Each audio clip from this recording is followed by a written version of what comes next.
So let's talk a little controversy. were you keeping track of Yooka-Laylee to begin with at all? Well, people hated me because I said I wasn't interested in the game. God fucking forbid I don't particularly love collecting action platformers, but Well, let's just exploratory. recap. But Yooka-Laylee. it looks like a good game. I just don't think it would be for me. But it looks like a great game. Very colorful. It's kind of the spiritual successor to the Banjo-Kazooie. Banjo-Kazooie 1 seems to be the 3D platformer from like the N64 era that's held in the most well-regarded light. Like Rare's, cream of the crop best 3D, platform game. Sure. So there's a lot of collectathon stuff in it, which I don't love, but So you mean like you have to go around and just capture coins or you have to objects? get, this arbitrary number of things to move on. But I've heard that there's, not a whole lot of backtracking in it. I didn't play it long enough to care, but a lot of people love it. And this is the pinnacle one, it's supposedly got good flow, et cetera, et cetera. So Rare kind of stopped making those games like that. They did, the Banjo-Kazooie Nuts and Bolts, which was nothing like it, and everyone was upset. Was the one on Xbox? 360. And the team broke up. Well, they got some of the older Rare members, they got the band back together, and they kickstarted it, and they came out with a game called Yooka-Laylee. And once again, it's two characters like Banjo-Kazooie. It's got this great, just the art style and the vibrant colors and stuff alone make me want to play it. And honestly, I would probably give it a shot. So they raised, holy God, £2,090,000, which is more than dollars by a smidgen. Yeah. And that was in May of 2015. Holy shit. One of the more successful gaming Kickstarters, obviously. It wouldn't take much prodding to get me to try it just because it looks like candy. And the characters are cute. But, so, anyways, John Jafari, or as he goes by, Jontron, was a, self-proclaimed huge fan of the first Banjo-Kazooie. So they initially, they were happy to get the attention from a big YouTuber. He was happy that, they mutually enjoyed him. And he was invited to do voice acting for a bit part in the game.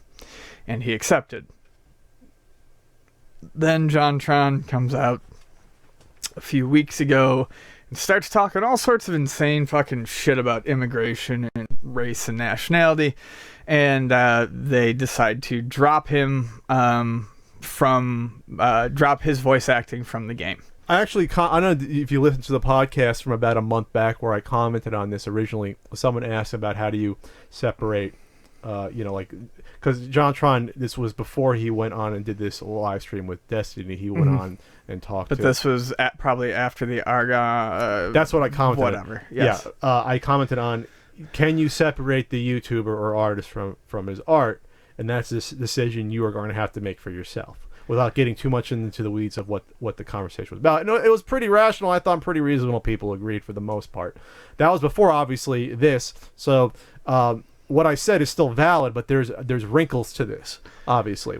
So sure. Do you want to discuss some of the things he said on the controversial stream, or try to avoid that entirely? Do you want to get into it a little bit and just give some background about why Playtonic wanted to remove John from the game and not be associated with it? I think honestly at this point we're probably beating a bit of a dead horse because at the speed that Twitter flies, this is old news right now. Sure. We can get into a little bit of that, but like I said, at this point, I'd rather just talk fucking actual politics than this shit is driving me. I'm watching YouTube go up in flames as these fucking people who have never had to live a goddamn day in their life. Whatever. They had to live a day in their life or work a day in their life? I just feel like a lot of it is, I can't make assumptions, but I just feel like I feel like it's a bubble that some of these people live in, and that makes them very malleable and to ideas, and they will kind of go where it's very easy to get tides to turn on people like that. So I feel like what happens is you have someone like Jontron listen to this, and it's very easy somehow for that to make sense. Something, it doesn't have to be, it doesn't have to certain, I'm not even gonna put it in a light of positive or negative. I'm going to say maybe YouTuber A who starts off at 18 doesn't go out work like doesn't go to college, doesn't go out and get like a first part-time job, isn't doing a lot of in real life socializing, is doing most of their socializing on the internet, 4chan, Twitter, YouTube boards, that sort of thing. You get very without that sort of real world experience, then that person is malleable to ideals A, B, or C, because it's just they've never seen anything put into practice. I'm trying very hard to avoid politicization of this. I'm just saying that in general. Yeah. If you haven't gone to, and you say what you will about college, some people will say it's bullshit, some people will say it's not. What college should be, in theory, though, is an exchange of ideas with others, and not all the ideas you agree with. It's just to get hit with as many different viewpoints as possible. Whether it doesn't even have to be college, it could just be any sort of scene. Sure, but college is where you're almost guaranteed. To me, at least when I was in college. Yes. Nowadays, it's a little bit scary on some campuses where they block free speech. That's a whole other conversation. But you are at least thrown into the pool of ideas, and then you have to wade out of it yourself, and you pick and choose what you think makes sense. That's different than being on the internet, like you said, going on forums and obviously we know the internet's great for a exchange and a civil exchange of ideas, right? I've been faking my illness for 6 months. But when you go on the internet, whether it's Reddit, 4chan, and there's certain types of people that might congregate, and it's all one ideology or one vision of how they interpret facts or history. And if you don't have the background or to filter through the garbage, being able to do your own research, being able to look at a graph that may or may not be bullshit in order to extrapolate a larger point, maybe if you didn't have the training to know statistics, there's that expression, there's lies, there's damn lies, and there's statistics. And which means you can use statistics and bend it to how it looks like to any sort of point you want to make, because people don't have the training or knowledge in order to look underneath and know what the context usually is of the research those numbers are based upon, or even know how to interpret them to begin with. I hate math, but man, statistics was one of my favorite college courses ever. But so I'll say this, and this is going to come out fairly political, but yeah, it's just here. So we got Jontron, and he does this controversial, edgy humor as of late, and that's going to attract a certain... PewDiePie. Well, no, I'm talking about Jontron. He's done controversial humor? I haven't watched his videos. That's what it appears like, and it's going to attract a certain segment. It's not just humor, but it's things he says. It attracts a more right-leaning crowd, it seems like he has a lot of fans on that side, and as that happens, more and more people will reach out to him, and he talks to those people. So I don't know that he necessarily has that I guess what you're saying, that background, that judgment to actually be like, let's sit down. He also seems, I don't know, too quick to jump online into these streams and just... Well, that was surprising. Talk. I'll say I have John's phone number in my phone. Not that he'll probably take my call, but it's interesting because I've known the guy speciously in the past, and the last time I really talked to him, hung out with him, he invited me to hang out at Con Bravo. The last Con Bravo I went to, which was like 3 years ago, and I hung out with him. Just to give context, this isn't me saying, "Oh, Pat knows people" or he's bragging. No, hung out with him, Satchel Drakes. One or two people from Super Best Friends Play, and then also I think Shane from Did You Know Gaming, who didn't say more than 2 words the whole time. I'm not sure. I think he was there. So John, he was drinking, but he enjoyed discussing politics even a few years ago. Okay. Which is I think less of a heated part it was now, even 3 years ago. Sure. He enjoyed talking about. I'm not sure if immigration came up, to be honest, but we probably talked about Second Amendment and some other things, for example. So it seems like this is always interested him. Okay. This has been in his wheelhouse, and I think people are jumping on board now from various avenues, because obviously this was a very heated political season. very polarized. People are basically saying Yes. it's basically now or never to talk about this stuff. It's harder now to hold back. That said, though, yes, there is a judgment factor involved. I'm surprised he went on a 2-hour stream and debated someone, and I listened to about 30 to 40 minutes of it live because it was happening. I was like, this is interesting. John talking about politics, and he'll admit he wasn't prepared. He wasn't good at debating, and he went all over the map. And at the best case scenario, he came off just looking just woefully ignorant.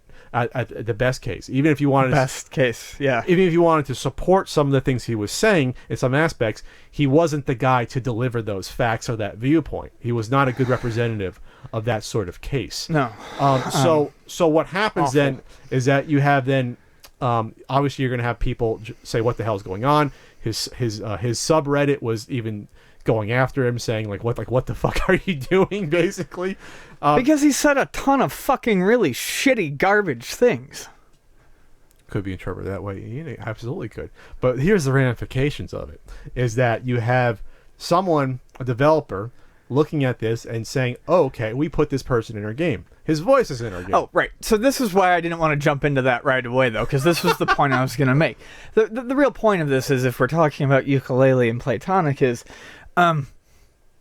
people get all fucking mad about it. You know what? The game's not just for you. It's a kid-themed game. I mean, it's got things that would appeal to kids. They have a brand to protect. People forget that not everything is just target fucking marketed at you. And even if there's nothing in the voiceover work, of course there wouldn't be. That would be negative.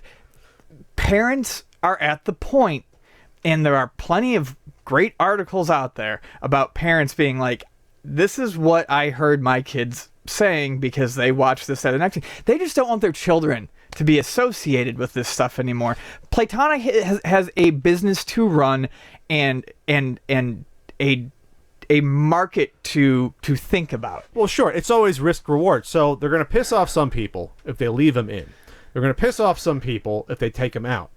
They reached out to him first. Yeah. They got him on board. So it's on them and this is another sort of side issue. If someone comes to them saying, I don't want this game anymore, cancel my pre-order because I want it because John helped promote it, I think it's fair play then you cancel that pre-order. I think that's part of it. He was part of the package of the game. He was. I think that goes along with them. If they want to take him out, they can absolutely take him out of the game. But I think you also have to play fair then. And if people are pissed about it, refund their money at the same time. Well, because of course. You're basically admitting then that he was part of the reason why we had this game be successful. We got a big YouTuber on board. He's part of the product. And Yeah, now but he they no did longer that is.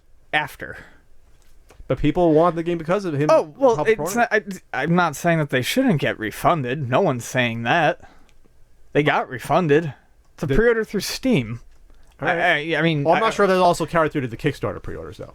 Oh. Because that's a different beast entirely. Then, I mean, you should get a refund if that's honestly what sold you, but I really don't think that that's what sold people. I don't think people bought a game because Jontron did voice acting in a bit part. This is their statement from Platonic. Jontron is a talented video presenter who we were initially 2 years ago happy to include as a voice contributor in our game. However, in light of his recent personal viewpoints, we have made a decision to remove Jontron's inclusion in the game via a forthcoming content update. So it's shipped.